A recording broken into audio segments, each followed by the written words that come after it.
สบายดีทุกคนมื้อนี้ก็จะพาทุกคนไปเบิ่งงานดอกเนาะไปเบิ่งงานดอกบ้านเฮาเลยทุกคนนี่ตอนนี้ก็กำลังไปนี่บัด2บัดซึ่งก็ได้แล้วไปเลยทุกคนตอนนี้ก็กำลังไปเบิ่งนักการเนาะทุกคนตอนนี้เฮาก็กำลังยามไปเบิ่งบรรยากาศอยู่ในงานดอกเนาะทุกพี่น้องเดี๋ยวมาหัดส่งมาเบิ่งนักการงานดอกบ้านเฮาจะเป็นจังไดเนาะงานดอกอยู่บ้านสนบกในเมืองลาวหั่นแหละทุกคนพี่น้องพ่อแม่พี่น้องสิบ่ว่าทางฝั่งลาวและต่างประเทศเนาะตอนนี้ก็กำลังมาเบิ่งนักการเลยนี่เบิ่งนี่ตอนนี้ก็กำลังมาฮออยู่ในหนังงามดองแล้วเนาะตอนนี้ก็เฮาก็อยู่ตอนนางงามดองอะไรทุกคนนี่บรรยากาศในงานดองก็ตอนนี้ก็คนก็มาแห่หลายแล้วเนาะนี่บรรยากาศฝ่ามือขนาดแล้วเนี่ยบ่ฮู้ว่ามันฝนจิตตกหรือบ่ตกก็บ่ฮู้แหละถ้าเบิ่งนักกันเลยพี่น้อง FC นี่ตอนนี้ก็คนก็กำลังสิไปนักกันเนาะ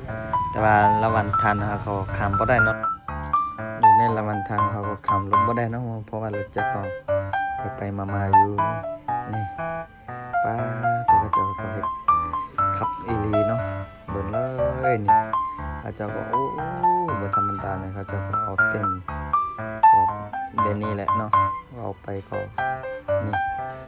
นี่เขาเจ้าก็กำลังจิบ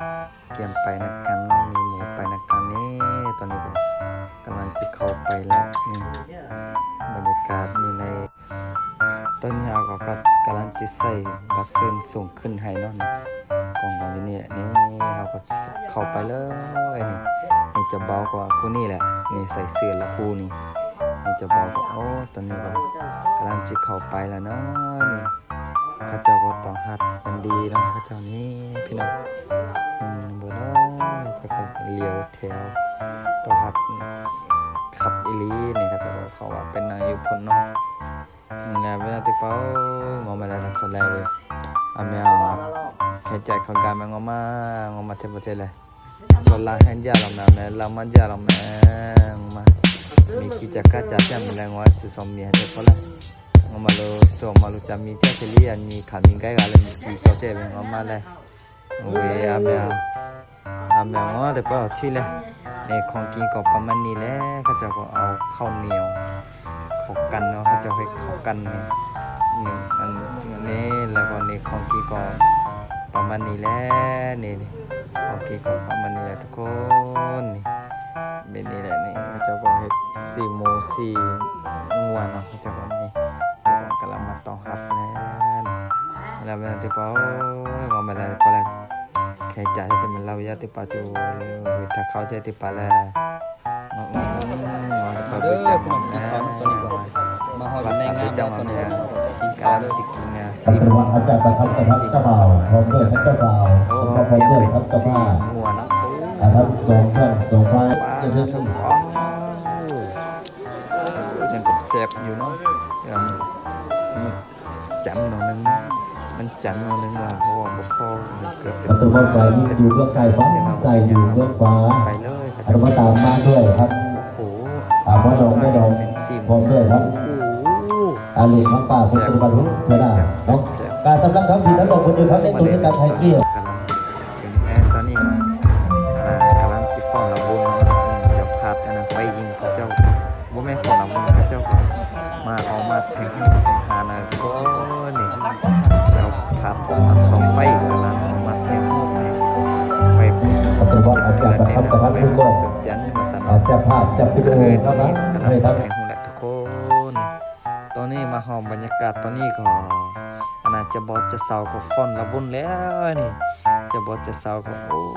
ฟ้อนมวนขนาดเลยนี่กำลังฟ้อนอยู่นะจะเบาจะเสาหรือว่าบทธรรมดาเด้ทุกคนนี่ฟ้อนไปเลยป้าตัวนี้จะบอจะเสาก็บ่ฮอดอายุบ่ถึง20 ปีกันแต่ว่าสุพรรณเราฮู้เฮาก็กำลังสั่งครอบครัวแล้วเนาะจะเป็นอะไรก็มาฝันมาสนกันเลยพี่น้องนี่กำลังฟ้อนระบุญว่าจะได้เนาะจะบอกจะบอกเลยทุกคนแต่ว่า เว้าเป็นภาษาเฮาก่อนเนาะโอเคอำลาเวลาเตเป้างอมละอแบกอับแค่จากเขาเกกอ๋อที่จะต้องมาเวลามาชอบมาได้อย่างนี้แหละอันนี้ชอบมาเจ้าว่าเตเป้าเว้ยอับแค่จากเช่เตเป้าจะบ่จะสอนเตเป้าลาวต่อติเช่กับปิจลาวเตกับปิจงอมาติจะเช่แล้วแม่แลอมาฮิจะเช่แม่ฮิจะเช่หรออาจารย์กับปิจงแลกับปิดาลาวติชิติคุแลSiti khua kan lau tili ka hija ngoma opa mana kya we hija che kya lau te ngoma habian te pakache maku ngono ma pida la chiti khu lau te le mala che to ba ma khen cha che la hu mu mi lu hu tha mu mi lu le we ka to ba la ngo lu le ngoma suri ga ngom bo che le khe te pala bo che le ga ngom bo che kya ngoma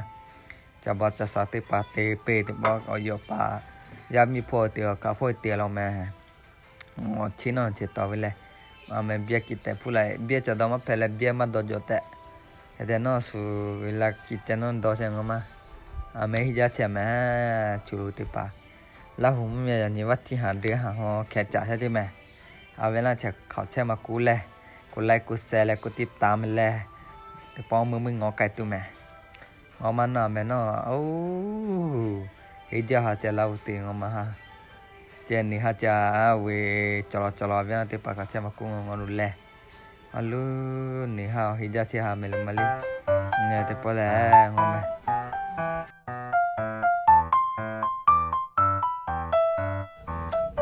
ตอนนี้ก็มาฮอดตอนนี้ก็คืออันน่ะเจ้าพาดอันน่ะไฟใสออกมาฝนละวนอันน่ะเพื่อเป็นสิริมงคลได้เนาะทุกคนจัดเว้ามันหยังก็บ่ฮู้เลยนี่อันนี้มันจะเป็นเจ้าพาดไฟใสเนาะออกมาฝนละวนสามัคคีหรือว่าตาฮีของประเพณีบ้านเฮาแหละนั่นแหละทุกคน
ขอบคุณเฮามื้อนี้ก็ครับผมทุกคน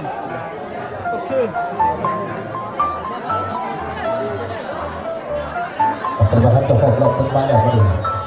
บอกไปแล้วทีมงานเพิ่นตอบสนองบรรยากาศทั้งเสียงเพลงฝากต่อให้เนาะ